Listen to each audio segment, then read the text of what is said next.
Let us begin. I got a long one for you today. Before you skip ahead, let me just tell you that it is broken into 3 different sections. The first being I'm reworking a previously made Anna Allen pant, and I'm discussing through my options for sizing, also my options for adjustment. And I'll be discussing that from this time to this time. Secondly is the step-by-step sew-along of the Anna Allen Persephone pant that I make out of this beautiful fabric, and from a recent comment it was described as pixelated material, which is just the perfect description. I did not see it before and now I can't unsee it. It is the perfect descriptor for this blue and green pixelated material bought from Core Fabrics. This is by no means a new pattern, it's an oldie but a goodie. I will be making plenty of these patterns in pants? Many of this type of pant from this pattern in the future. You know what I mean. And that second section can be found from this time to this time. Now for the third section, which can be found from this time to this time, I discuss a quick little review of the pattern, what I loved about it, what I would change about it, and discuss this material. I went back onto Core Fabrics website to just look that material up again, and it is sold out. So plenty of you out there have purchased this material. I just want to talk a little bit about what my experience was sewing with it. And by go forth, I mean I just have one more thing to say. The heating system in my house is very loud. Sorry. I live with other people in the house, and sometimes they clang pots and pans around in the kitchen. Sorry. Okay, you may go forth now. Go forth. Because of the nature of this fabric, I'm going to serge the raw edges before washing and drying to discourage any more unraveling.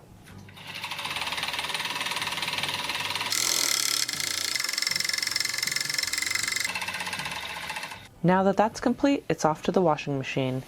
I'm not following the care directions exactly, but I am careful to keep the wash cycle gentle. While the fabric does its thing in the wash, let's address these pants. I'm essentially using them as a mock-up for the main material. I made these a number of years ago when I put on quite a lot of weight and couldn't fit into my wardrobe. At that time I made 3 Persephone pants. I don't want to resize all of my old clothes, as it's nice to have something to wear should you put on weight. Not being able to fit into any of my clothes is a feeling I hope to never have again, so they will be staying as backups. I'll take the opportunity to fix some of the sloppy detail work I let slide the first time I made these, while I downgrade the size. I'm hoping for pants with a slimmer fit, something resembling this. But let's check on the material. The care tag says to line dry them, but I pre-dry nearly all of my fabric these days. I make sure to dry them at a lower temperature, just as I put in the gentle cycle for the wash. I've seam ripped the pants apart to lay the new pattern flat on top. Now that the material is prepped and ready, I can fold it and set it aside. I've dug my pattern up and had a look at the instructions. And of course, back in the day, I did not label my patterns very well, so I didn't even write down what size. But from what I can determine, I made a size 16 at the waist, and I tapered down to a size 14 by the thigh. I did manage to label some other pieces reasonably well, and yes, it looks like I cut out a size 16 in all of the accessory pieces, and I added 7.5 inches to the leg length. So I think I'll downgrade this pattern to a straight up size 12, keep the same length, and see how things go from there. I should also mention in my original pair, it looks like I added 1/2 inch to the rise. I am going to go ahead and cut that out this time. The size 16s were a little bit tall. I gather the essentials and get to work, laying the traced size 16 on top of the original pattern, making sure to match up all the notches and markings. Then I traced the alterations to the pattern along the rise, the front and back center seams, and shaving just a bit off the upper legs. And when I'm happy with everything, I trim off the excess.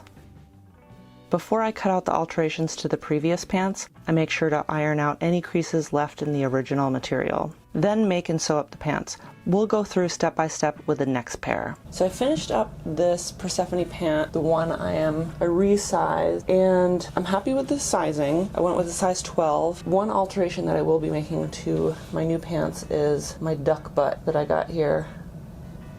I have 0 booty at the moment, and so I am going to make a small seat adjustment. I am tempted to go down to a size 10, make a small seat adjustment, and then make a larger belly adjustment because it's kind of weird right here.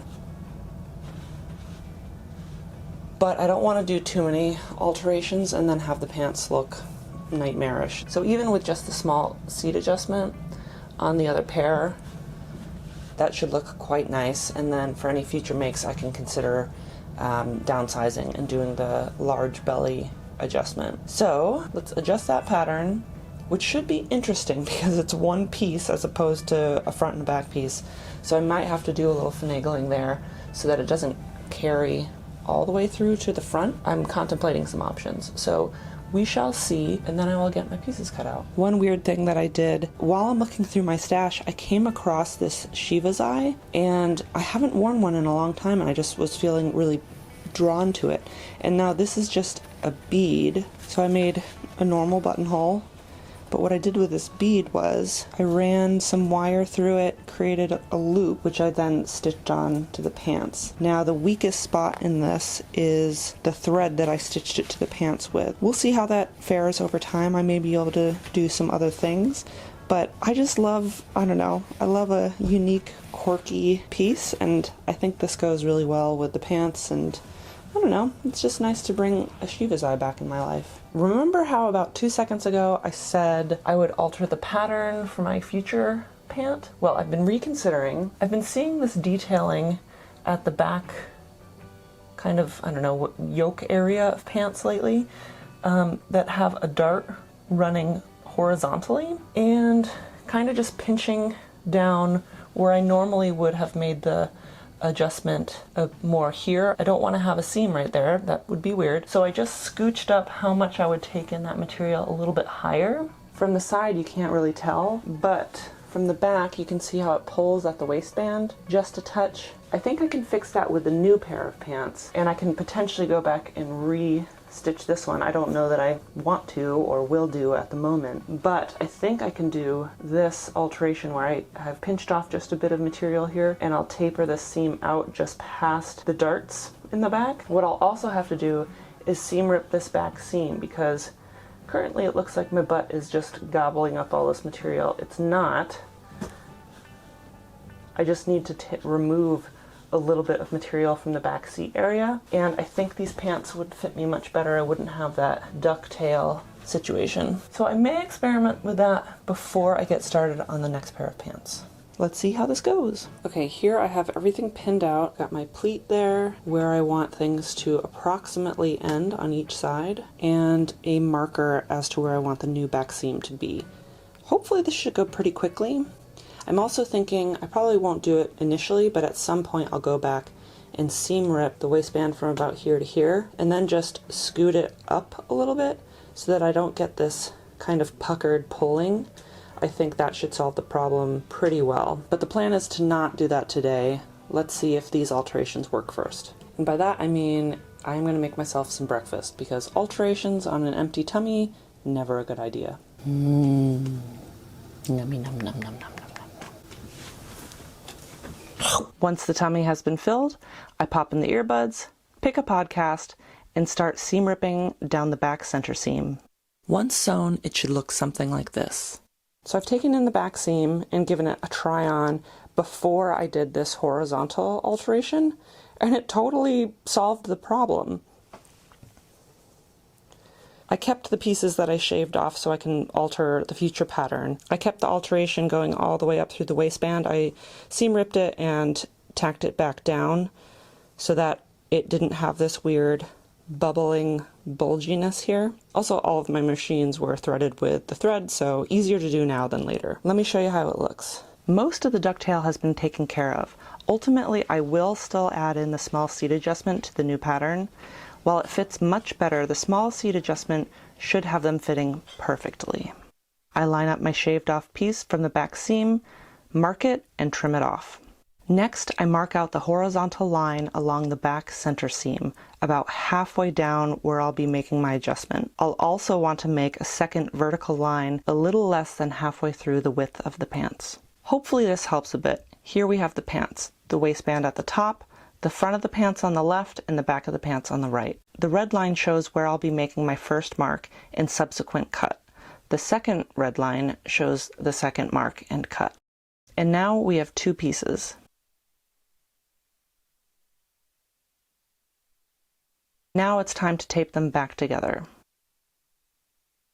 This is the back seam. I've overlapped the two pieces by about 1/4 of an inch at the widest part of the triangle, and keeping the two pieces in contact at the yellow dot, which is the pivot point. And now that the back seam has been taped together, it leaves a small gap along the waistband. I'll take a scrap piece of paper, use that to fill the gap, and tape it in place, which you can see here.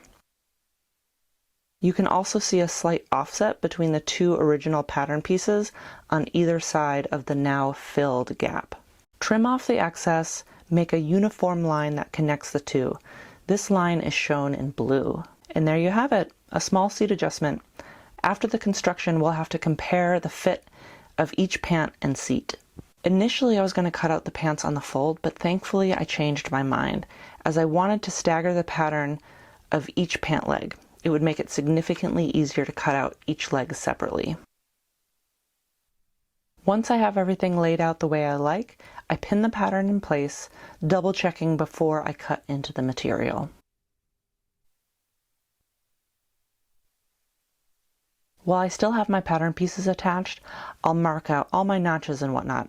I'm choosing to use a water-soluble pen instead of clipping into the material because I'm going to serge each piece to cut down on the fraying while I work with and handle the pattern pieces. You can still see a notched marking through serging as long as you don't cut it off, but this is the method I'm choosing today. To mark off the dots for the pockets and fly, I simply stick a pin through the pattern into the material and mark where it comes out on the wrong side. If it lands in a black area, I switch to the white chalk to make the marking instead. Now it's time to connect the dots and mark out the back dart. With the first leg cut and marked, I'm going to check out how the pattern layout looks. I'm going to aim for this green and black bit to lay here for the second leg. Now it's time to cut out the second leg. So I lay out my material. With this fabric, I don't need to be too careful about direction. Neither the print or texture require it. First, I lay out the leg, right sides together. Then check for pattern placement. I'm trying to save material here, but it's clear I need to move the leg down to get the pattern placement I'm after. After double checking that the placement is what I want, I swap out the pant leg for the pattern piece. Now I check to make sure the layout is in line with the grain.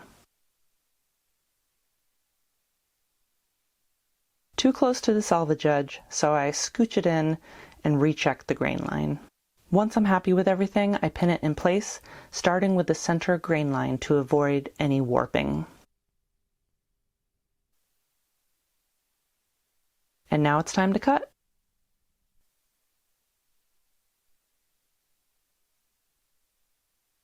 And mark.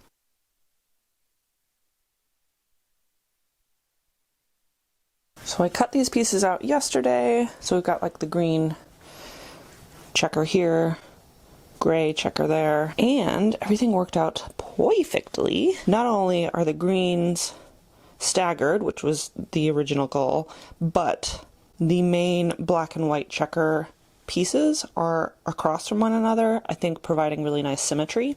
So nailed that. Now it is time to move on with the sewing portion.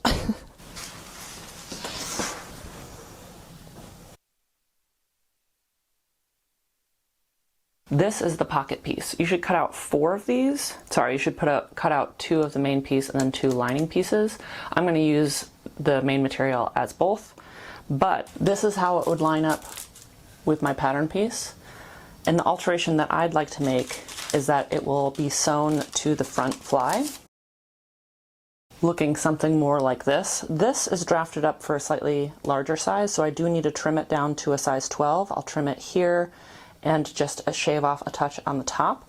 And the way that I got this is I laid out my pattern piece, put it on top of my pants pattern, and then figured out the shape that I wanted it to be simply extending this out so that it can be sewn into the fly so that the pockets will flop around less. I'm actually going to follow the exact instructions, very unlike me. I always hear so many people talking about the immense satisfaction about following a pattern and, you know, feeling like Legos or something like that. And I gotta tell you, that is not me.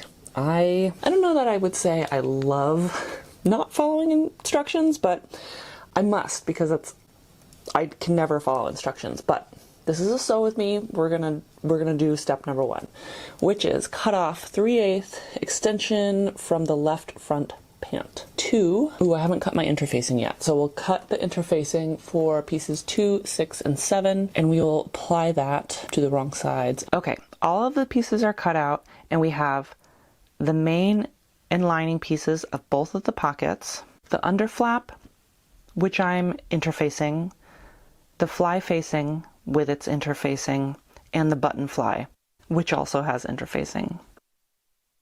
Adding interfacing to the button fly, the underflap, and the fly facing. I hold off on adding the interfacing to the waistband because I want to try on the pants first to see which side I want to face out. Step 3, stay stitch waist edge of pants. I am notoriously bad for stay stitching, but we're going to do it this time, especially this material. It doesn't really have any stretch to it, but it's a lighter weight. It feels almost like a double gauze. It's not gauze, but it's, oh, look at that, look at that. Ha! Okay, you can't see. So this is along one of the cuts, obviously. So it has this lightweight yet sturdy feel to it, and I definitely don't want any stretching out. So we'll stay stitch that. 4, finish left and right front rise along the raw edges. So I'm going to go ahead and serge those. 5, sew bottom edge of underlap, 3/8 seam, trim to 1/4 inch, turn and press wrong sides together at fold line, finish raw edges together. As well as step 6, finish along outer edge of fly facing.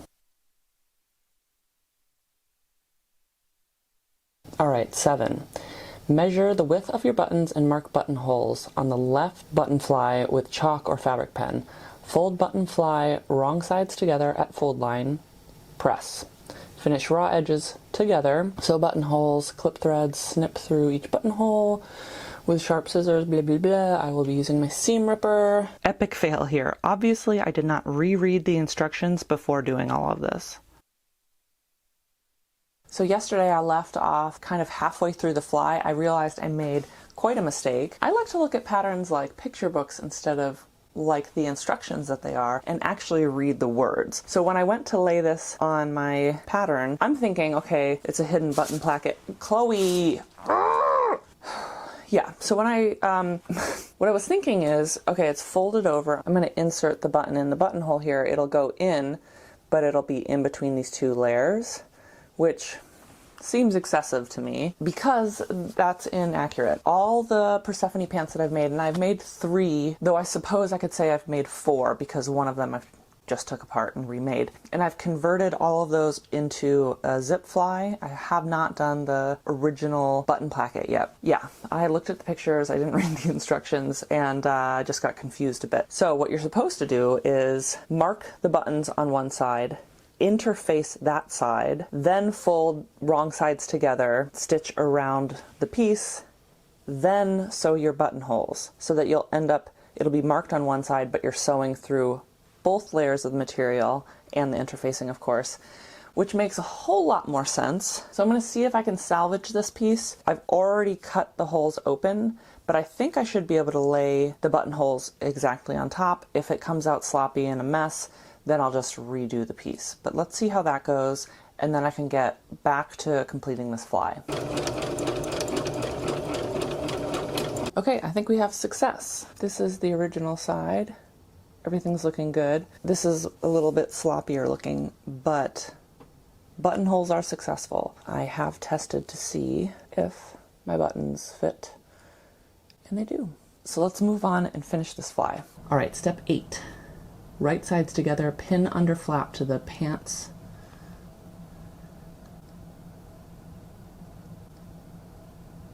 for the fly extension, sew at 3/8 inch seam allowance. Step 9. Open that up and press the seam towards the pants and edge stitch along that fold on the right side. But first I'll convert my machine over to a top stitch machine with this Gutermann thread.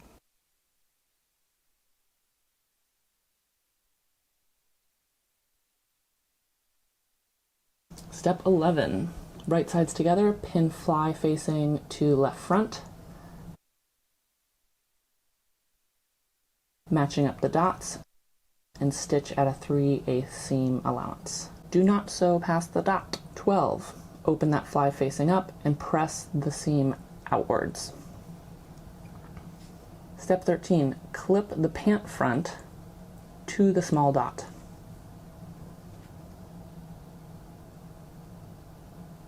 Then turn the facing to the inside and press.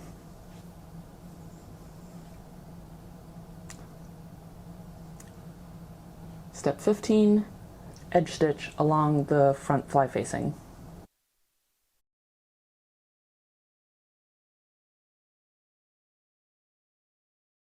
Step 16. This is where I realized I had done my piece number 7, the button extension, incorrectly. Hopefully you have done it correctly. On the inside of the pants, or the wrong side, you're going to line the button fly on top of the fly facing, matching the dots and center edge. I think it's important to offset things just a touch so that you don't end up seeing that extra layer that is the button fly. And on the image of step 17, you can see it's offset just a smudge. All right, let's move on to step 17. On the underside of the button fly, mark the stitching line and then baste along that line through all of the layers. It clearly shows hand basting.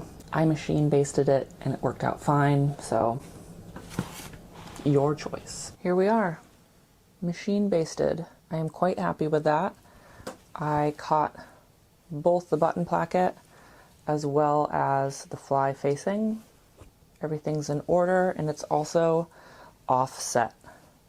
Honestly, I didn't take time to line up the dots. I lined up the end on both ends, and then I made sure the button placket was offset from the front of the pants just a touch to make sure that this would be invisible. So now I'm going to go and take it over to my other machine and top stitch this with top stitch thread. Step 18, flip it over and top stitch just on the inside of the basted line. Step 19, remove those basting stitches.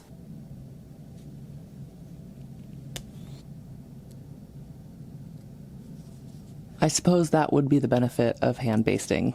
Yes, it takes a little bit more time on that end, but significantly less time on removing the stitches. Uh-oh, we're getting to the dark material. This is gonna be trickier. Alright, basting stitches are out. Now we're going to take the 2 pant legs, we're going to place them right sides together and stitch down the front crotch, attaching the 2.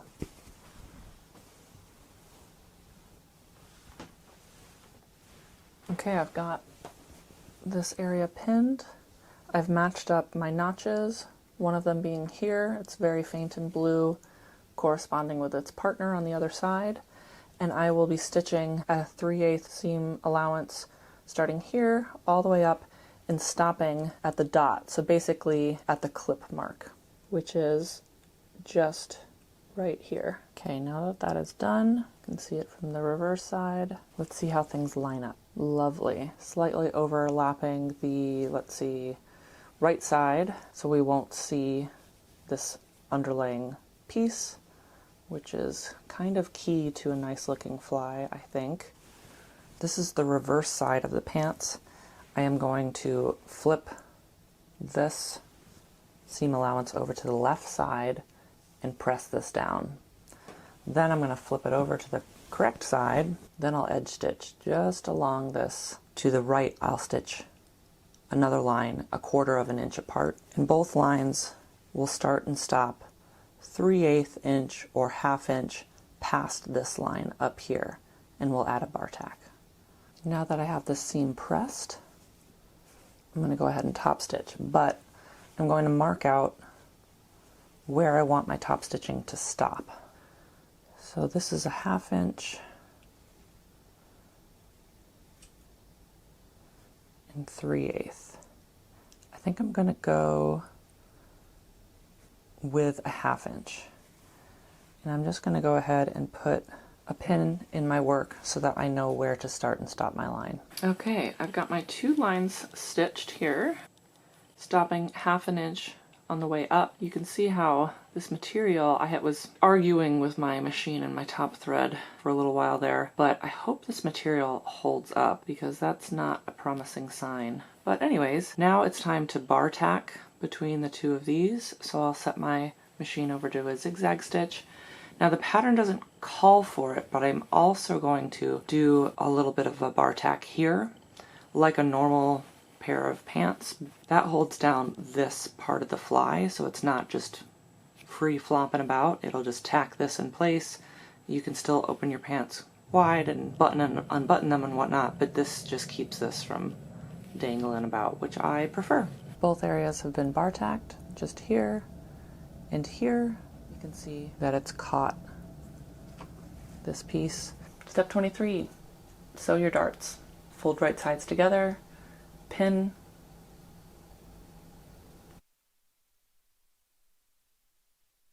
make sure everything's matching, and then sew it. After you sew it, press the dart towards the center back and then edge stitch it. My darts are now top stitched with my top stitching thread. And the way that I like to finish it off is I'll start at the top, back stitching here, and then I'll leave my tails nice and long so that I don't have back stitching here at the end. Instead, I'll flip my piece over, take my bobbin thread, and pull on it until I pull that top stitch thread through.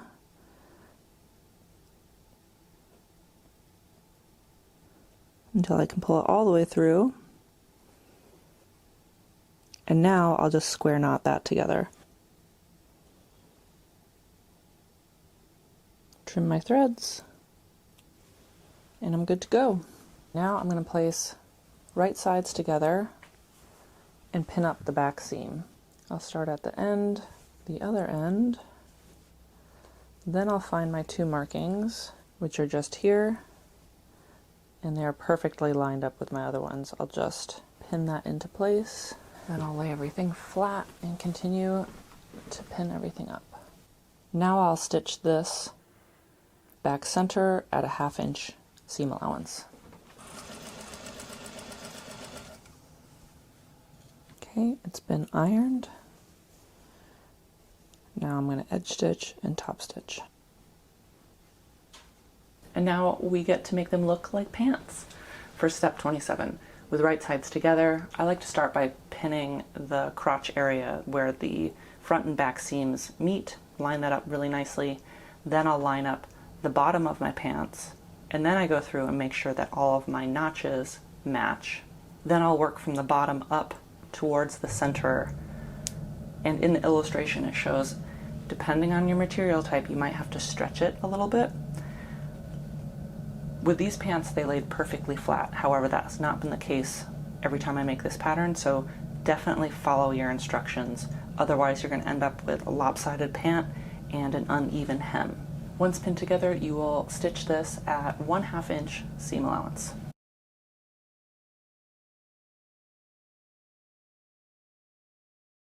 So I've just sewn down the inner leg, and I'm giving everything a try on before I top stitch it, which would be a nightmare to undo if it didn't fit. Okay, so pants are put together. Lots of work still left to do, but let's check the seat. Looks to me like the small seat adjustment, the 2 adjustments I made, worked perfectly. I don't have all that excess fabric in the back, and no ducktail. Everything is looking fantastic. I'm very pleased with the fit. So I can go ahead and top stitch that, but there are a few other things to address while I have them on. One of them being the welt pockets in the back. At this point, I decide where I want my welt pocket to be, how wide and how deep. I'm not going to share that in this video because it's already insanely long, though I did run into quite the issue with the welt pocket involving my iron. I'll address that at the end of the video. For now, let's move on to step 29. I've pressed the inner seam forwards towards the fly here and edge stitched with my top stitching thread. I was a bit frazzled at the end of the day yesterday. I edge stitched, did not do my second line of stitching, so I'm going to do that now.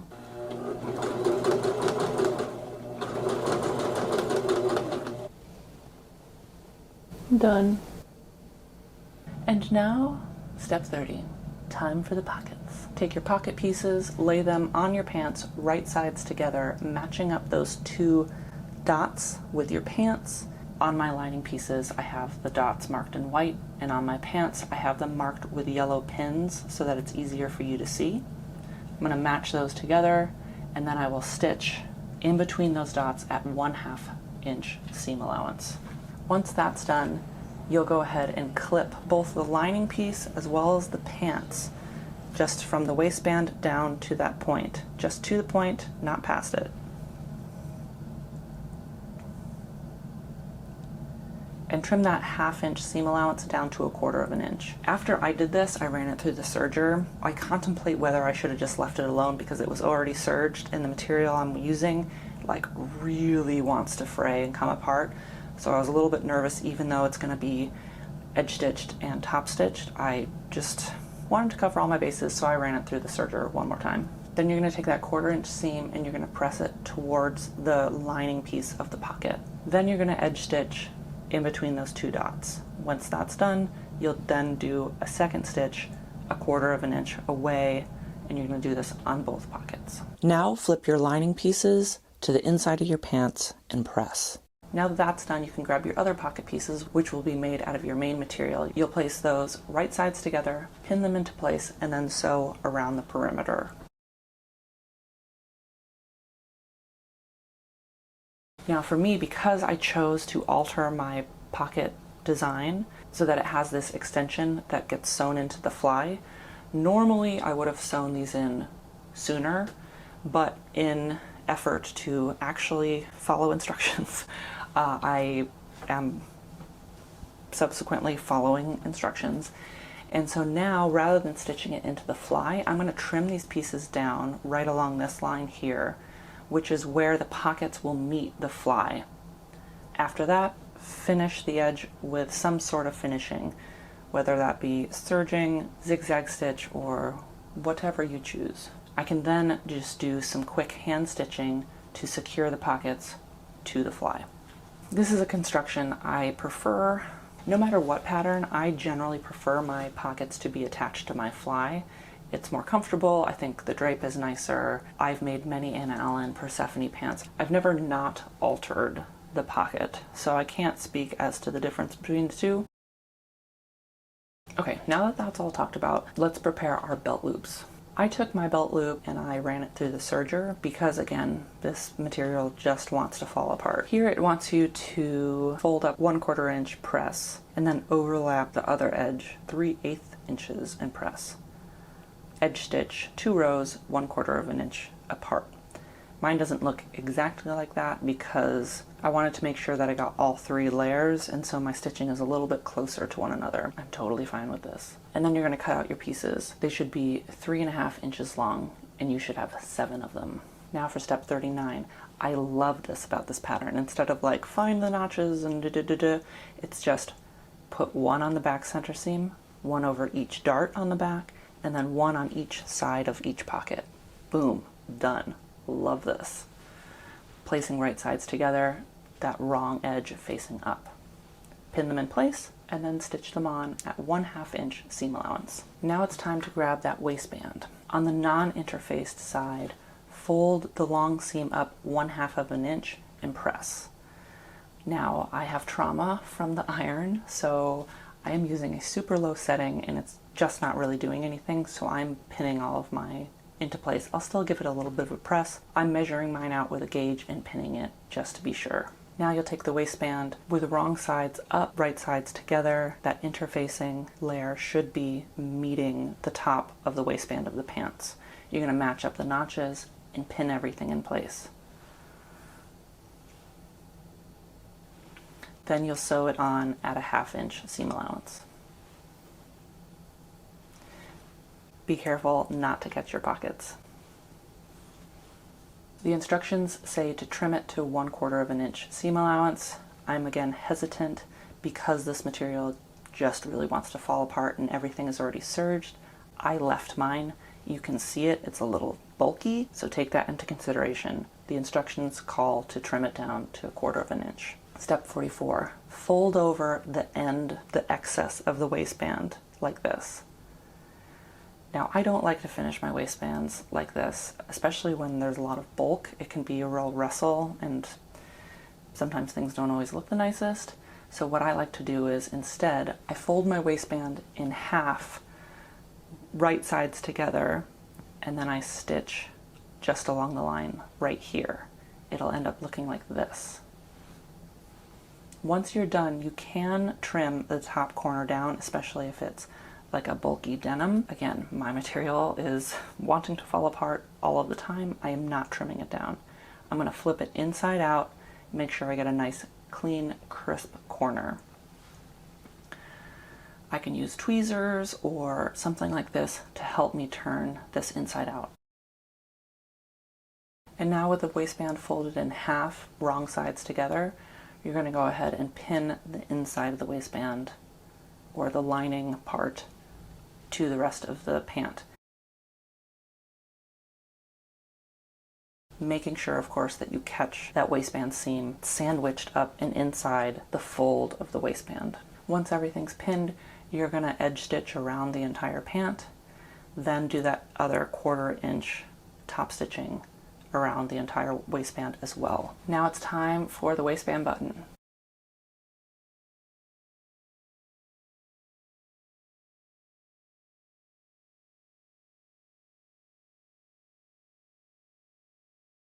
So I'm aiming for dead center between this top stitching and this top stitching.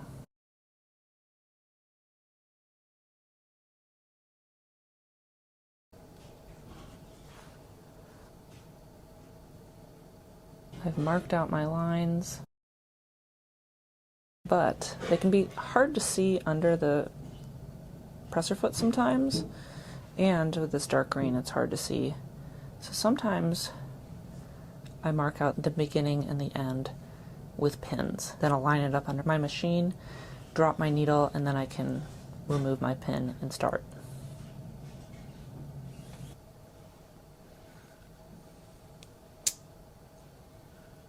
Well, finally got the buttonhole done. I nearly just set the pants on fire because the buttonhole maker wouldn't work, my zigzag wouldn't work in one direction or the other, I had to flip things around.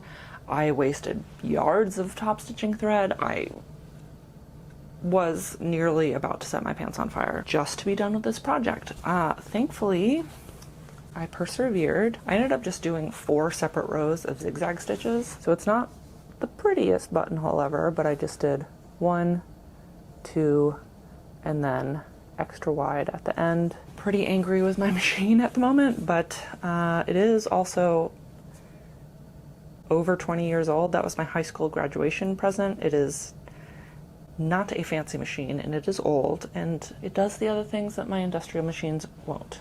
Sometimes. Or sometimes it does this. Anyways, I'm gonna put fray check on this, and then I will cut it open. Okay, we're coming to the finish line. Now we're gonna take those button loops, or they're called carriers. Is that a southern thing? I've never heard them referred to as carriers, and this is the first time that I'm actually reading this. So anyways, we're going to take those belt loops or carriers below the waistband. We're going to stitch them to the pants themselves at 3/8 of an inch down from that waistband.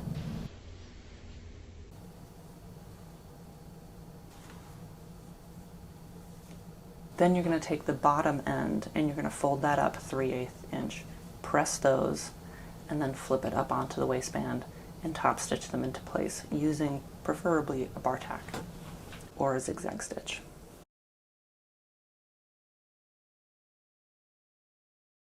Step 49. we're going to mark out where our buttonholes will be sewn into the under flap. Lay the left side over the right side as it naturally wants to fall and pin up the center seam just along the button fly, not the front of the pant itself, so you can access the buttonholes. Finding my buttonhole, I'm going to find the center of it, kind of poke my marker in to make sure that I've marked my fabric on the underside, and repeat for all these 4.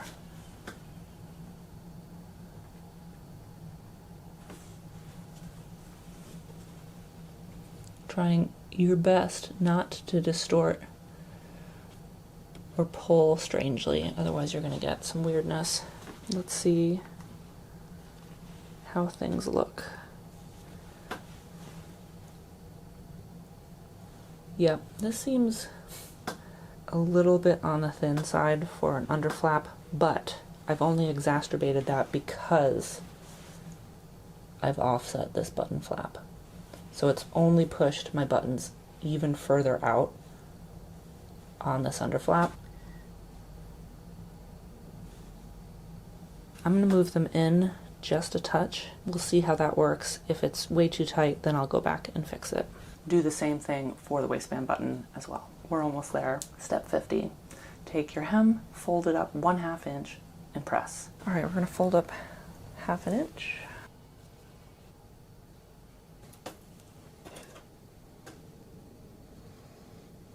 Now we'll fold it up 1 1/2.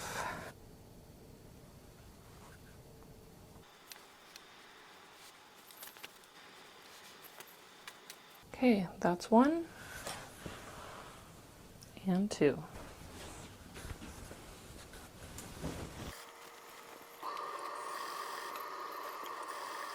Top stitch it closed, and then bing pot, you got your Persephone pants. Let's see how they look.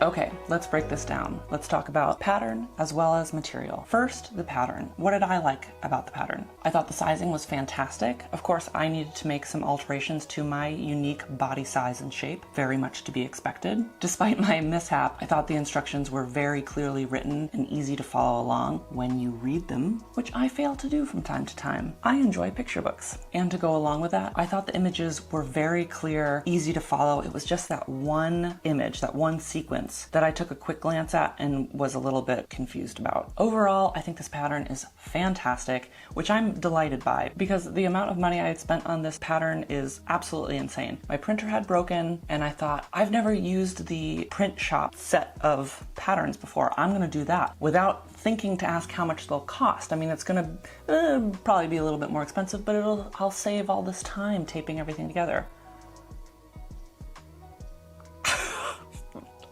When they told me the total, I was like, would you like the deed to my car? I mean, it was insanely expensive. I will absolutely never use print shop instructions ever again. But I've learned my lesson, and thankfully I absolutely love this pattern. I will be making many more Persephone pants in the future. And now for what I did differently and the alterations that I made. On the denim pair, I added 1/2 inch to the rise, which I'm on the fence about because on like bloated days, it kind of hugs my hips, but leaves this like little, I don't know, barrel for my belly to kind of like free float around in, and it's rather comfortable. However, when I'm lounging and slopping around and being a real slob on the couch, it puts a lot of strain on that. They come up right under my rib cage, which I quite like that fit, but moving can be difficult sometimes. My Shiva's eye has already popped out. Luckily, I do have 2 alternative construction methods to reattach it, so we'll see how that goes. And other than taking in the back seat area, I didn't do the small adjustment on the denim, but I did remove some of that material, and I also lengthened the leg by 7.5 inches. Those are the only alterations I did to the denim. Now to the other pair, the Core Fabrics pixelated material, I did the original rise, I did the small seat adjustment, I added welt pockets, I added an extra bar tack, and of course I did the 7.5 inches to the length. That length adjustment, absolutely perfect. The original rise, fantastic. That worked out really well for me. Obviously it comes up a little less high, which does ultimately make the pant a touch snugger, as one would think. All of the alterations combined for this material would have worked really, really well for a medium to heavyweight, stiffer denim twill, hardier fabric. I will get to the fabric in a second. Given its makeup and qualities, I should have gone for a slightly larger size to help combat some of the issues that I did run into with the ultimate outcome of these pants. Let's talk specifics. The welt pockets. Love the welt pockets. I want to put welt pockets on everything now. I think it's a fantastic addition. I had multiple issues with this, however. One, I should have marked out where I wanted my welt pockets on my denim pair and then adjusted the pattern accordingly before sewing up the green and blue pair so that I could have constructed the welt pockets while the legs were still flat and not constructed together. It would have just made my life a little bit easier. But with the small seat adjustment and the difference in rise, I wanted them to be where I wanted them to be and not regret having just sewn them in willy-nilly. But that created a couple issues. One being, manipulating the fabric around. It's not that much of a challenge, but it just upped the degree of difficulty just a touch. I also didn't think out the construction very well. I still have my mind fixated on my welt pockets I did for my Pendleton jacket, and so the pieces that I made were kind of weird. It all came together fine and it worked, but ultimately for that style of pocket, I should have done things differently. I will do that in the future. These pockets work perfectly fine. In the future, I would just like them constructed slightly differently. Thirdly, on the back right, you can see, so on the back left, I can't remember the height that I wanted to do, but the back left looks great. Love it. The back right, the piece that I have sewn in here, I cut out 3 times. I kept adding twice the amount of seam allowance to one side and no seam allowance to the other. I was just getting jumbled about. And by the 3rd time, I was really frustrated. And so I got the seam allowances correct, and I am happy with my pattern matching. I think from afar, you can't really tell that the pockets are there. But when sewing it in, the center right back is a smaller height. It's the smallest of all the heights. And then the outer right is a little bit taller. And it's so askew on that pocket. And then being right next to the back left, you can see the height differences, and that really bothers me. That is something that I should have seam ripped, and I should have taken my time and maybe returned to it the next day when I wasn't so frustrated. And thirdly, I had a bit of a mishap with my iron. I've had this iron for quite some time. It has leaked since I bought it. It was like a Ocean State job lot, like marked down product. It was kind of always a little bit leaky, and I just dealt with it. It's time to throw it away. I haven't even thrown it away yet, despite what happened. I'm clinging on to maybe I can repair it. Unfortunately, the day and age that we live in, it's going to be twice the amount to cost to repair it than it will be to just buy a new iron, which is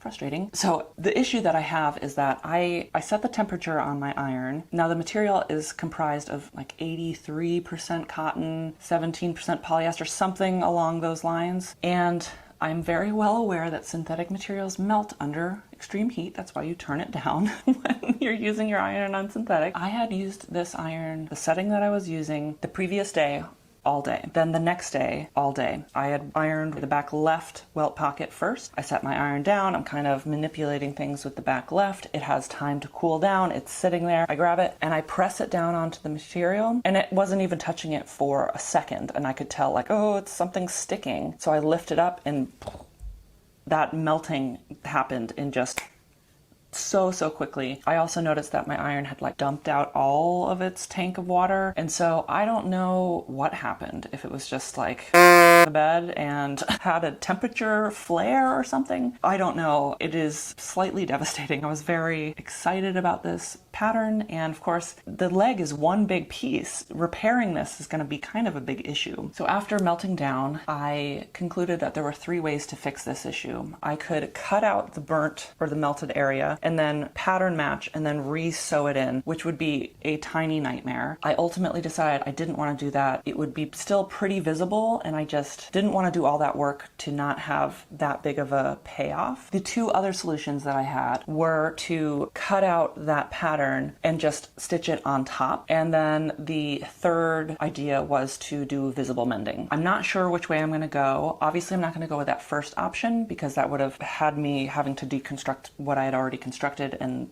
repair it from there. I nixed that idea, and thankfully my 2 other ideas allow me to wear the pants and contemplate things as I address the issue. This material is like a double, it's kind of like a double gauze. I don't know my materials well enough to know exactly what it's called, but it has 2 layers to it. And so while one of the layers, polyester fibers, were melted, the other layer is intact. So it's not like I have like holes in my pants. The burning is very visible up close, but I think the pattern is busy enough from afar you can't really tell. So I'm mulling over my decisions with that one. But let's get back to the alterations. The last thing that I would do differently with this pattern is the flap, the underflap. Sometimes patterns have the underflap being like really wide and bulky, and I like that this was low profile. However, I think it's perfect for a zipper fly, and even with a zipper fly I would do it just a touch wider so that when I add that second bar tack that the pattern doesn't call for, that kind of tacks down. If you look on most commercial pants, it's there. It keeps the flap from just freely flopping to left and right. I would make that just a touch wider so I can bar tack it just up a little bit higher. I think it's a little bit more visually appealing,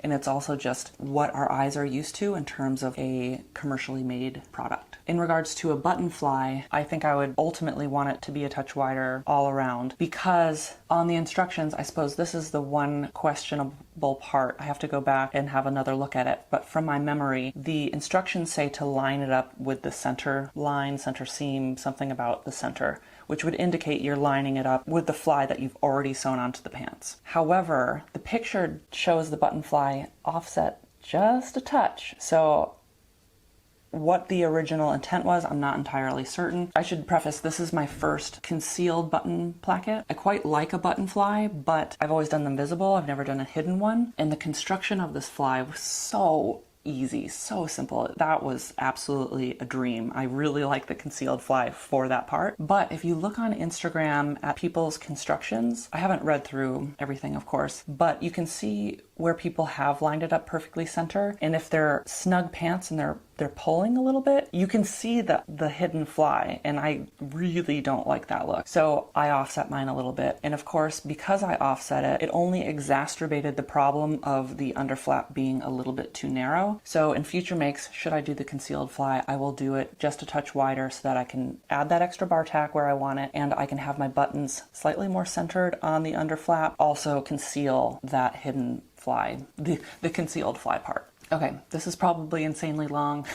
but let's talk about the fabric now. This is my first purchase from Core Fabrics. I'm very delighted that I finally did it. I've ordered samples from them in the past, but one year they got like 8 materials that I was really, really interested in, and I don't remember the price, $25 a yard, something like that. I obviously could not get everything that I was interested in, and I just could not make a decision, and now I really regret not having at least gotten 1 or 2 of them. So when I saw these, I pounced on it. I knew I loved them, and so I bought both colorways. One of my issues with buying fabric online is that despite reading the description, and I'm getting better about knowing my weights and things like that, when I buy fabric online, I put it on a pedestal. I see what I want to see, and I ignore what I don't want it to be. And so in my mind, I'm just thinking that it's maybe a little bit hardier. Of course, I saw the material makeup, very happy with the cotton content. Polyester, sometimes you got to deal with it, and sometimes like high quality 100% polyesters are really nice, and then some are really not. So you never know exactly what you're going to get. Obviously, the melting was an issue, but also this material wanted to snag on everything. It is not meant as a bottom weight. I definitely went off on a limb there. I'm not upset with that choice. It was certainly of my own making, and a lot of the issues that I ran into are because of that, but the material quality itself I was a little bit disappointed with. It's absolutely beautiful, but the fact that it just wants to snag on everything, like my work table, the edges aren't perfectly smooth, and so I don't know that. I try to not have my fabric draping over the edge, or I'm conscious about it if it is, but it just wanted to catch on absolutely every little thing. When it came to seam ripping, I don't want to toot my own horn here, but I'm pretty good at seam ripping. My eyesight's pretty good, my fine motor skills are pretty good. I rarely rip material. It happens from time to time, but even being incredibly meticulous with this, you would catch just the tiniest fiber of polyester and it would just pill up and kind of explode, you know, fluff out as polyester does, which was incredibly irritating. I did end up burning some down, but as I've been wearing the pants, more are appearing. Wearing them for about an hour to get this B-roll. I have my new favorite Doc Martens on, my glittery gold Doc Martens, and wearing them for just a short duration with those pants, they're already fluffing and wearing off at the bottom. So I'm wondering about the durability of this fabric. It is recommended as a top mainly on the site, and it does mention like a mini skirt in terms of bottoms, which I think ultimately takes a little bit less stress than say a pant would, but that's my fault. I'm not unhappy with my purchase. The pattern is absolutely beautiful. The texture is wonderful. The kind of ruffly, rumply, cotton gauzy texture is delightful. It's just those polyester threads. They want to snag on everything and it's driving me insane. One other issue that ties into a bunch of different things is the button fly. I should have swapped the flies on these makes, and of course hindsight is always 20/20. It's very apparent now, but again, I'm putting this material on a pedestal and I have a vision of what it's going to be, and that vision is slightly askew now. Because the denim is so sturdy, I should have put in the button fly on that, because this material is lighter weight, and when you have a button fly in a lighter weight material and you put some stress on that fly, you can see the kind where the buttons are attached because of the stress on the material. And these pants are no exception. That is exactly what's happening here. It would happen less on, say, a denim. Ultimately, I am delighted with this make. I'm gonna wear them to death, which may be sooner than later, but I love them. I would rate this maybe a 3 out of a 5, 3.5 out of 5. I love it, but there are some issues, some things that I didn't quite think through. So if you bought this material, just take note that it wants to snag on things. Its durability might be not as long lasting as you think it is, and maybe second think if you bought them as a bottom.